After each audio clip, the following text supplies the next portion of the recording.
这是你从没见过的100人深坑挑战赛，见过从深坑里逃跑的，可还从没见过100人争先恐后往深坑跳的。那么100个人在狭小的深坑里，究竟会发生什么呢？如果不是看到最后，我是万万不敢想竟会是这样的结局。每一张卡片的背后，都会隐藏着新的游戏内容以及道具，甚至还可以解锁新玩家加入战场。开局只有3个精神病患者外加2名摄影师。小帅先是翻了一张道具牌，成功解锁了家具，没想到下一秒便喜从天降，不是自己家的东西，扔起来都是这么的随心所欲。幸亏所有的家具都并无大碍。每过1个小时，节目组都会抽取人物卡片，直到100人全部加入进来。第一次抽中了3位玩家，小帅亲自为他们介绍起深坑的环境。这极其简陋的环境令几人也是满脸懵逼，几人更是沉默不语。幸亏深坑里还有积木，可以供他们打发一下时间。黑哥独自一人玩起了飞镖，1个小时转瞬即逝。随后又抽中了4只小丑，他们的加入也让坑里的气氛逐渐变得欢乐起来。几人也是越玩越兴奋。随后一阵风吹落了一张卡片，虽然没到1小时，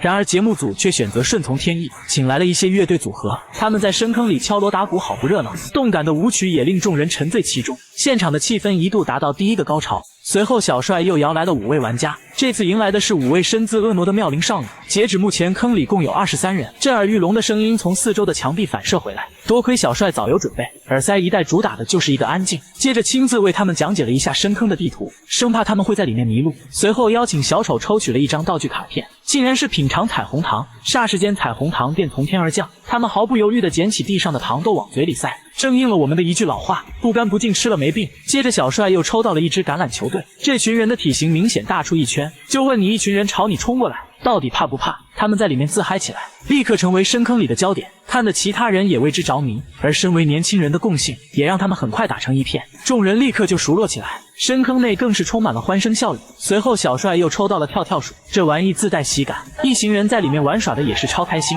喧闹声更是此起彼伏。这时节目组又摇来10位玩家，他们也对这里的环境充满好奇。目前坑里已经聚集了43人，小帅刚想为新人讲解一下本次活动安排，可下一秒便被橄榄球队围攻，看样子人一多他也变得毫无意义了。起身后的他人也变得有些不正常了。直到第44位玩家走进来后，彻底改变了现场欢乐的氛围。这强大的气场看着就令人闻风丧胆。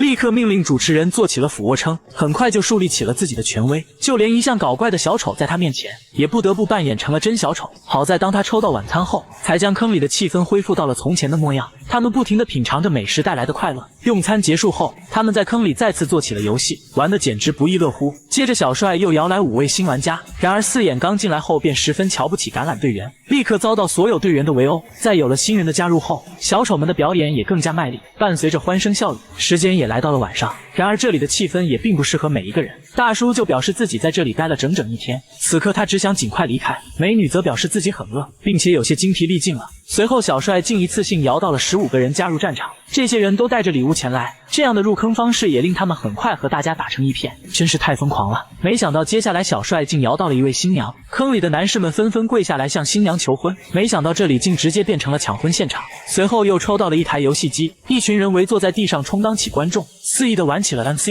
在深坑里玩深坑逃脱的感觉也令所有人迷之疯狂。接着又有12人加入其中，此时的坑里也逐渐变得拥挤起来，甚至连走动也变得逐渐困难。伴随着最后一批新玩家的加入，此时深坑里人数终于到达100人了。100人深坑派对正式开始。节目组见状赶忙逃之夭夭，留下众人在深坑里自生自灭。那么问题来了，如果让你充当组织者，会安排什么好玩的游戏呢？